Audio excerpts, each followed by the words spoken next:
मैं अपने परिवार की इकलौती बेटी थी। जब मेरा जन्म हुआ तो पूरे खानदान में जैसे खुशी की लहर दौड़ गई। सभी कहते, घर में लक्ष्मी आई है। क्योंकि हमारे पूरे परिवार में अब तक सिर्फ लड़के ही जन्मे थे, मैं पहली लड़की थी और इसी वजह से मेरी दादी ने मेरा नाम लक्ष्मी रख दिया। जब मैं थोड़ी समझदार हुई तो मुझे महसूस होने लगा कि लोग मुझसे बहुत लगाव रखते हैं। मेरी दादी हर नई गुड़िया का नाम लक्ष्मी रखती और मेरी गुड़िया गुड्डे की शादियों में पूरे मन से शामिल होती, नाचती गाती जैसे वो मेरी असली शादी हो। मेरे आसपास हमेशा हंसी और प्यार का माहौल रहता था। समय कब बीत गया इसका एहसास ही नहीं हुआ। धीरे धीरे मैं बड़ी हुई और जवानी की दहलीज पर कदम रख दिया। अब पूरे परिवार में मेरी शादी की बातें होने लगी। सबको यकीन था कि लक्ष्मी की शादी धूमधाम से होगी। मुझे बचपन से ही ये ख्वाहिश थी कि मेरी शादी गांव में ही हो, क्योंकि शहर की भागदौड़ भरी जिंदगी से मैं ऊब चुकी थी। असल में मेरी परवरिश में कभी कोई लड़की साथी नहीं रही। सारे कजिन्स लड़के थे और इसी वजह से मुझे लड़कियों की दोस्ती की आदत ही नहीं पड़ी। कई बार घर में अकेलेपन का एहसास होता, लेकिन फिर भी उस माहौल में पली बड़ी थी जहां हर कोई मुझे लक्ष्मी समझकर प्यार करता था। शहर की जिंदगी कैसी होती है ये तो आप सब जानते ही हैं। ऊंची ऊंची इमारतें, तेज रफ्तार और हर वक्त की भाग दौड़। कभी कभी तो ऐसा लगता था जैसे इंसान नहीं मशीन बन गए हैं। मुझे हमेशा लगता था कि मैं इस भीड़ भाड़ और शोर से कहीं दूर किसी शांत और सादगी से भरे माहौल में रहूं। यही वजह थी कि मेरे दिल में ये ख्वाहिश पल रही थी कि मेरी शादी गांव में हो, जहां खुली हवा हो, खेतों की हरियाली हो और रिश्तों में सच्चाई और अपनापन हो। एक और सपना जो मैंने हमेशा देखा था वो था कि मेरी नंद यानी पति की बहन मेरी उम्र की हो और अभी शादीशुदा न हो, ताकि शादी के बाद मेरे पास कम से कम एक ऐसी सहेली हो जिससे मैं अपने दिल की बातें कर सकूं, हंसी मजाक कर सकूं और एक दोस्त जैसा रिश्ता बना सकूं। मेरे मन में अपनी शादी को लेकर कई सुनहरे सपने थे। मैं सोचती थी कि शादी के बाद मैं अपने पति के साथ कहीं घूमने जाऊंगी, साथ में हर छोटी बड़ी चीज को एंजॉय करूंगी। कुछ सपने तो ऐसे थे जो सिर्फ मेरे दिल में ही थे, जिन्हें किसी से कह भी नहीं सकती थी। फिर धीरे धीरे बात शादी तक पहुंची। एक दिन हमारे सामने एक बहुत ही अच्छा रिश्ता आया। मेरी दादी ने खुद जाकर लड़के वालों का घर बार देखा। मेरे पापा और भाइयों ने भी पूरी तरह से तहकीकात की। सब कुछ ठीक लगा तो बात पक्की हो गई। जैसे जैसे शादी की तारीख करीब आती गई, मेरा दिल खुशी से भरता गया। मेरा सपना सच होने जा रहा था। और फिर वो दिन भी आ गया जब मैं दुल्हन बनी, सजी संवरी, अपने मायके यानी शहर से विदा होकर गांव की ओर चल पड़ी। शादी के शुरुआती दिन बेहद खुशगवार थे। हर सुबह एक नई उम्मीद, एक नया जोश लेकर आती थी। मुझे लगता था कि हर दिन कुछ नया होगा, कभी कोई नई जगह देखने को मिलेगी, कभी कुछ खास पकवान खाने को मिलेगा। वक्त कब बीत गया पता ही नहीं चला। कुछ ही हफ्तों में मैं पूरे परिवार के साथ घुल मिल गई और धीरे धीरे इस नए माहौल का हिस्सा बन गई। लेकिन जैसे जैसे समय बीतने लगा, मुझे कुछ बातें अजीब सी लगने लगी। घर का माहौल थोड़ा रहस्यमय लगने लगा था। बाहर से सब कुछ सामान्य था, लेकिन घर की चारदीवारी के अंदर कुछ ऐसे पल भी आने लगे जो मुझे अंदर तक हिला देते थे। मेरी शादी गांव में हुई थी, जैसा मैंने हमेशा चाहा था। लेकिन किस्मत ने मेरे साथ एक और खेल खेला। मेरे पति शादी के कुछ ही समय बाद विदेश काम करने चले गए। अब उस नए घर में, उस अनजान माहौल में मेरे पास कोई ऐसा नहीं था जो मेरा अपना लगता, जिससे मैं दिल की बात कर सकूं। मजबूरन मैंने खुद को ही अपना सहारा बना लिया। एक रात की बात है, मैं अकेली अपने कमरे में सोने की तैयारी कर रही थी। अचानक बाहर से किसी के चलने की आहट सुनाई दी। कदमों की आवाज बहुत साफ और भारी थी, जैसे कोई धीरे धीरे मेरे कमरे की तरफ आ रहा हो। उस सुनसान रात में वो आवाज मेरे दिल को चीरती हुई सी लगी। मेरा दिल तेजी से धड़कने लगा और उस डर ने मुझे पूरी तरह अपनी गिरफ्त में ले लिया। नींद तो जैसे आंखों से कोसों दूर थी। मैं चुपचाप लेटी रही, लेकिन मन में एक बेचैनी, एक डर बैठ गया था। सुबह तक मैं जागती रही। डर और बेचैनी ने मेरी आंखों से नींद छीन ली थी। न जाने कब नींद की झपकी लगी, शायद 1 घंटे के लिए ही सो पाई थी कि अचानक दरवाजे पर दस्तक हुई। बहू, अभी तक सो रही हो? सासू माँ की आवाज कानों में पड़ी तो मैं हड़बड़ा गई। मैं तो बस एक पल को ही आंखें मूंद पाई थी। जैसे तैसे आंखें मलती हुई दरवाजा खोला तो मेरी लाल और सूजी हुई आंखें देखकर सासू माँ चौंक गईं। उन्होंने चिंता से पूछा, बेटी सब ठीक तो है? मैंने झिझकते हुए रात की सारी बात उन्हें बता दी, कैसे किसी के कदमों की तेज आहट ने मुझे डराकर रख दिया था और मैं रात भर सो नहीं पाई। सासू माँ थोड़ी गंभीर हुई और बोली, बेटी, ये घर बहुत बड़ा है। नए लोगों को अक्सर ऐसा लगता है। डर तो अच्छे अच्छों को लग जाता है। ऐसा करो, कल से अपनी नंद के कमरे में सो जाया करो। आखिर वो भी तो तेरी बहन जैसी ही है। उनकी बात सुनकर मैं थोड़ा अचंभे में पड़ गई। उन्होंने अपनी ही बेटी को नंद कहकर संबोधित किया, न कि बेटी। ये बात मेरे दिल को कुछ अजीब सी लगी, लेकिन मैंने कुछ नहीं कहा, बस मुस्कुराकर जवाब दिया, ठीक है माँ जी। कल से मैं रविता दीदी के कमरे में सो जाऊंगी। इसके बाद मैं रसोई में चली गई और नाश्ते की तैयारी में लग गई। रविता अभी तक गहरी नींद में थी। हम लोगों ने उसे प्यार से जगाया और फिर सबने मिलकर साथ में नाश्ता किया। माहौल एकदम सामान्य लग रहा था, लेकिन मेरे मन में रात की वो डरावनी आहट अब भी घूम रही थी। मैं दिन भर उसी के बारे में सोचती रही, आखिर वो आवाज किसकी थी? क्या वाकई कोई था या मेरा वहम था? लेकिन ये सवाल मैंने किसी से भी साझा नहीं किया। शाम होते होते मैं अपनी सोच में उलझी बातें कुछ देर के लिए भूल गई। लेकिन जैसे ही रात का वक्त आया और सोने का समय हुआ, मुझे माँ जी की वो बात याद आई, कल से रविता के कमरे में सो जाना।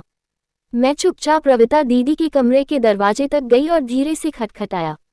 दरवाजा खुला और उसने नींद भरी आंखों से पूछा, भाभी सब ठीक है न? मैं मुस्कुराकर बोली, दीदी क्या आज रात मैं आपके कमरे में सो सकती हूँ? रविता थोड़ी झिझकते हुए बोली, भाभी मैं रात भर पढ़ाई करती हूँ, मेरी लाइट सारी रात जलती रहती है। आपको नींद नहीं आएगी, आपको परेशानी होगी।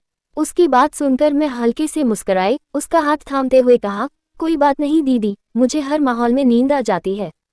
असल में अपने कमरे में डर लगने लगा है। मैं वादा करती हूँ आपको कोई परेशानी नहीं होगी। मेरी बात सुनकर उसने थोड़ा संकोच से मुंह बनाया, फिर धीमे स्वर में बोली, ठीक है भाभी, कल से आप मेरे कमरे में सो जाना। मैंने रविता से साफ साफ कहा, नहीं दीदी, मैं आज ही आपके कमरे में सोऊंगी। कल रात जो आंगन से अजीब सी आवाजें आ रही थी, उसने मुझे डरा दिया है।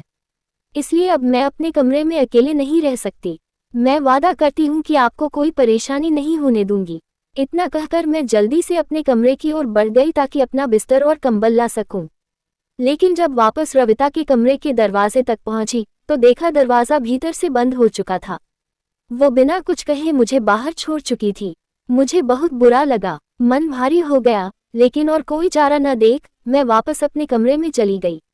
उसी डर और बेचैनी के साथ एक बार फिर अकेले ही सोने की कोशिश की, लेकिन रात भर वही रहस्यमय आवाजें, जैसे कोई दबे पांव चल रहा हो। दिल की धड़कनें तेज हो जाती और हर आहट पर ऐसा लगता मानो कुछ अनजान मेरे बेहद करीब आ रहा हो। अगली सुबह मैंने हिम्मत जुटाकर सासू माँ को सब कुछ बता दिया। जैसे ही उन्हें पता चला कि रविता ने मुझे कमरे में नहीं रुकने दिया, उन्होंने तुरंत उसे डांट लगाई, रविता कल से अपनी भाभी को अपने साथ ही सुलाना। मुझे कोई शिकायत नहीं चाहिए, समझी? अब रविता के पास कोई बहाना नहीं बचा था। रात होते ही मैं अपने कंबल और तकिए के साथ उसके कमरे में चली गई और एक कोने में अपनी जगह बना ली। रात गहराने लगी, सब कुछ शांत था, लेकिन पता नहीं कब का समय था, अचानक रविता ने करवट ली और धीमे से उठ गई। उसे प्यास लगी थी। कमरे में हलचल हुई और मैं चौकन्नी हो गई, क्योंकि अब मैं किसी भी चीज को नजरअंदाज नहीं कर सकती थी। रविता ने करवट लेते हुए मुझे धीरे से जगाया और कहा, भाभी जरा मेरे लिए पानी ला दो, बहुत तेज प्यास लग रही है, अजीब सी घुटन महसूस हो रही है। उसकी आवाज कमजोर और थरथराती हुई थी। मैं थोड़ा घबरा गई। मैंने फौरन पूछा, क्या हुआ दीदी? क्या तुमने रात को कुछ उल्टा पुल्टा खा लिया था? उसने कोई जवाब नहीं दिया, बस थोड़ा चिड़चिड़ा कर बोली, तुम जाओ और मेरे लिए पानी लेकर आओ। मैं थोड़ा झिझकते हुए उठी। मन में अजीब सी घबराहट थी, लेकिन मैं कमरे से बाहर निकल गई पानी लाने। जैसे ही मैं मुड़ी, देखा कि रविता मेरी तरफ ऐसे घूर रही थी जैसे उसकी आंखों में गुस्सा और अजीब सी नफरत भरी हो। मैं अनमनी सी पानी लेने चली गई। कुछ ही मिनटों में लौट कर आई तो देखा कि दरवाज़ा बंद है। पहले मुझे लगा कि शायद गलती से बंद हो गया होगा, लेकिन जब मैंने दरवाज़ा खटखटाया तो कोई जवाब नहीं आया। मैंने धीरे से आवाज़ दी, दीदी दरवाज़ा खोलो, मैं पानी लेकर आ गई हूँ। पर अंदर से सन्नाटा था। धीरे धीरे मेरी घबराहट बढ़ने लगी। फिर मैंने जोर से दरवाज़ा खटखटाया, लेकिन कोई हलचल नहीं हुई। अब मेरी घबराहट डर में बदल चुकी थी। उस सुनसान अंधेरे घर में उस वक्त अकेली खड़ी मैं सिर्फ दीवारों से टकरा रही थी। करीब 10 मिनट तक मैं दरवाजे के बाहर खड़ी रही, इंतजार करती रही कि शायद रविता दरवाज़ा खोले, लेकिन सब बेकार। अंततः मैं डर के मारे लगभग दौड़ती हुई अपने कमरे की ओर भागी। कमरे में पहुंचते ही मैंने तुरंत लाइट ऑन की, दीवारों और कोनों को ध्यान से देखा, एक एक चीज को जांचा, फिर अंदर से कुंडी लगाकर खुद को कमरे में बंद कर लिया। डर अब भी दिल में घर किए हुए था। मैं बिस्तर पर लेटी तो जरूर, लेकिन नींद जैसे मुझसे कोसों दूर थी। तभी अचानक एक तेज रहस्यमय शोर ने मुझे हड़बड़ाकर उठा दिया। वो शोर बिल्कुल वैसा ही था जैसे किसी भारी चीज को घसीटा जा रहा हो या कोई दीवार के पास सरसराता हो। उस आवाज को सुनते ही मेरे रोंगटे खड़े हो गए और दिल धक धक करने लगा। डर की वजह से मेरा शरीर कांपने लगा। धीरे धीरे रात बीत गई और आखिरकार शोर भी थम गया। जैसे ही सब शांत हुआ, मैंने गहरी सांस ली और थोड़ी राहत महसूस की। सुबह जब मेरी आंख खुली तो मैंने मन में एक फैसला कर लिया था, अब ये रहस्य मुझे सुलझाना ही है। आखिर रविता मुझे अपने कमरे में रुकने क्यों नहीं देना चाहती। मैंने अब तक सासू माँ से इस बारे में कुछ नहीं कहा था, लेकिन अब चुप रहना मेरे बस में नहीं था। मैंने सीधा रविता से ही पूछ लिया, लेकिन उसके जवाब ने मुझे चौंका दिया। उसने उल्टे मुझे ही घूरते हुए कहा, भाभी, कल रात जब मैंने आपको पानी लाने भेजा था तो आप पता नहीं कहाँ गायब हो गईं। मैं तो आपका इंतजार करती रही। उसकी बात सुनकर मैं सन्न रह गई। मन ही मन सोचा, ये लोग कितने चालाक और झूठे हैं, पर मैं कर भी क्या सकती हूँ। मैंने कुछ नहीं कहा, बस मुस्कुराकर रह गई। उस रात भी मैं फिर से रविता के कमरे में सो गई। मन में डर तो था, लेकिन अब मेरे भीतर जिद भी थी कि मैं इस रहस्य को जानकर ही रहूंगी। आधी रात को फिर वही तमाशा हुआ। रविता ने मुझे नींद से उठाया और कहा, भाभी, एक गिलास पानी ला दो। इस बार मैंने उससे वादा लिया, ठीक है, लेकिन इस बार दरवाजा अंदर से बंद मत करना। उसने हामी भरी तो मैं बाहर चली गई, लेकिन जब मैं वापस आई वही पुरानी कहानी, दरवाजा फिर से अंदर से बंद। उस पल मुझे गुस्से से ज्यादा बेबसी महसूस हुई। एक बार फिर मुझे अपने कमरे में लौटना पड़ा और डर के साए में रात गुजारनी पड़ी। अब मैंने पक्का कर लिया था, कल से चाहे कुछ भी हो जाए, मैं रात को पानी लेने नहीं जाऊंगी। ये सिलसिला अब और नहीं झेलना। अगली सुबह मैंने रविता से कुछ नहीं कहा, न कोई शिकायत, न कोई सवाल। दिन सामान्य तरीके से बीत गया, लेकिन मेरे मन में हलचल थी। रात होते होते मैं फिर से उसके कमरे में चली गई, पर इस बार मेरा इरादा साफ था, मैं हर चीज पर नजर रखने वाली थी। करीब 2:30 बजे रात का समय रहा होगा जब उसने फिर वही रटा रटाया डायलॉग बोला, भाभी, मुझे घबराहट हो रही है, जरा पानी ले आओ। लेकिन इस बार मैंने अपनी आंखें नहीं खोली। मैं बिस्तर पर वैसे ही पड़ी रही जैसे गहरी नींद में हूँ। मैं जानती थी वह मुझे जगा रही है, बार बार मेरी तरफ झुककर पुकार रही थी, मेरे कंधे को हिला रही थी, लेकिन मैंने एक भी हरकत नहीं की। उसकी बेचैनी साफ झलक रही थी। शायद उसे यकीन हो गया कि मैं पूरी तरह सो चुकी हूँ। फिर मैंने धीरे धीरे अपनी आंखों की कोर से देखा। उसने अलमारी की तरफ रुख किया, चाबी उसकी तकिए के नीचे से निकाली और सावधानी से अलमारी खोली। अंदर से उसने एक कपड़े में बंधी हुई कोई पोटली निकाली, उसे ध्यान से देखा, फिर मेरे ओर एक बार निगाह डाली, जैसे ये तय कर रही हो कि मैं अब भी सो रही हूँ या नहीं। इसके बाद उसने धीरे से खिड़की खोली और मेरे सामने ही बिना कोई हिचक कमरे से बाहर छलांग लगा दी। मैं तो सन्न रह गई। दिल की धड़कनें जैसे रुक सी गई थीं। मन ही मन बस यही सोचती रही, हे भगवान, ये लड़की आधी रात को कहाँ जा रही है? क्या उसे घर की इज्जत का जरा भी ख्याल नहीं? एक पल को तो जी चाहा कि सीधा जाकर सासू माँ को जगह दूं और सब बता दूं, लेकिन फिर मन में दूसरा ख्याल आया, अगर यह बात बाहर गई तो पूरे घर की इज्जत पर सवाल उठेंगे, बदनामी का डर सब पर भारी पड़ेगा। मैंने ठान लिया कि अब पहले मैं खुद रविता से बात करूंगी। पहले समझूंगी कि ये सिलसिला है क्या, और फिर तय करूंगी कि आगे क्या करना है। मैं अपने बिस्तर पर लेटी हुई थी और खिड़की आज भी खुली रह गई थी। मन में डर तो था ही, और जैसे ही फिर से वही रहस्यमय आवाज सुनाई दी, मेरी धड़कनें तेज हो गईं। मैं चुपचाप लेटी रही, सांस थामे, अपनी जगह से हिली तक नहीं। थोड़ी देर बाद मैंने देखा, रविता चुपके से उसी खिड़की से लौट रही थी। उसने बिना कोई आवाज किए अंदर कदम रखा, अलमारी खोली, कुछ देर उसमें झांका और फिर पोटली को वापस अंदर रखकर अलमारी बंद कर दी। चाबी उसने फिर से अपने पास ही रख ली। मैं हैरानी में उसकी हर हरकत देख रही थी, पर खुद को पूरी तरह शांत बनाए रखा। अब सब कुछ साफ हो चुका था। रविता हर रात मुझे किसी बहाने से कमरे से बाहर भेजती थी ताकि वह अपने इस रहस्य को अंजाम दे सके, लेकिन इस बार मैं पूरी तैयारी के साथ थी। अगले दिन सोने से पहले ही मैंने साफ साफ कह दिया, दीदी प्लीज मुझे रात को जगाया मत करना।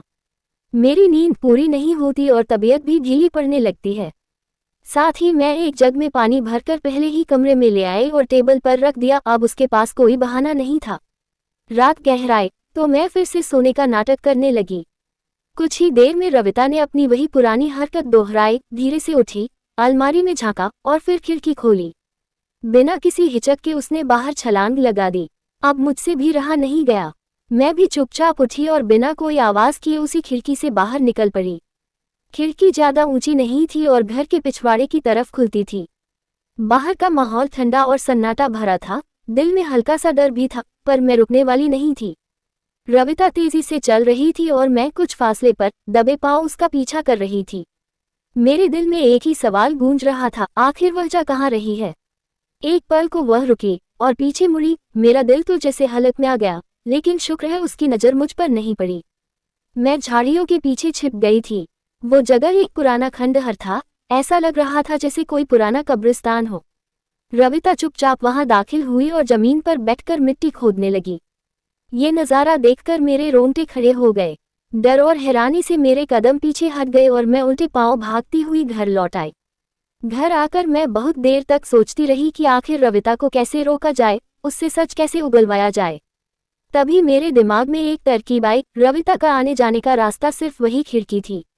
मैंने बिना वक्त गंवाए उस खिड़की को अंदर से बंद कर दिया और खुद उसके पास ही बैठ गई। उसकी वापसी का इंतजार करने लगी। करीब 1 घंटे बाद खिड़की के पास हल्की सी खड़खड़ाहट हुई। रविता लौट आई थी। उसने खिड़की खोलने की कोशिश की, लेकिन वो तो मैंने पहले ही बंद कर दी थी। फिर मैंने अंदर से आवाज दी, रविता, मुझे तुम्हारी हरकतों का सच पता चल गया है। जब तक तुम सब कुछ साफ साफ नहीं बताओगी, मैं ये खिड़की नहीं खोलने वाली। तुम्हें रात भर बाहर रहना पड़ेगा और सोच लो, सुबह जब सब पूछेंगे कि तुम कहाँ थी, तब क्या जवाब दोगी। मेरी बात सुनते ही रविता भड़क गई। वो घबराई हुई सी बोली, भाभी, आप पागल हो गई हैं क्या? जल्दी से खिड़की खोलिए, मुझे अंदर आने दीजिए प्लीज भाभी, आप देर मत करो। उसकी बेचैनी साफ थी। वो बुरी तरह घबरा चुकी थी, लेकिन मैं अपनी बात पर अड़िग रही। जब तक तुम सच नहीं बताओगी, दरवाजा नहीं खुलेगा। अब रविता की आवाज धीमी हो गई। वो गिड़गिड़ाने लगी, भाभी, बस एक बार दरवाजा खोल दो, मैं अंदर आकर सब कुछ सच सच बता दूंगी। प्लीज मेरी बात मान लो। मैंने जब देखा कि रविता अब बहानेबाजी करने वाली नहीं, तो मैंने उसे साफ शब्दों में अपनी कसम दी और कहा, देखो रविता, अब और झूठ बर्दाश्त नहीं करूंगी। खिड़की खोल रही हूँ, लेकिन तुमको सब कुछ सच सच बताना होगा। खिड़की खुलते ही वो अंदर आई, लेकिन उसकी आंखों में गुस्सा साफ झलक रहा था। मुझे घूरते हुए बोली, भाभी, भगवान से डरो, तुम मुझ पर शक कर रही हो। मुझे अपने परिवार की इज्जत से बहुत प्यार है। मैं कोई गलत काम करने नहीं गई थी।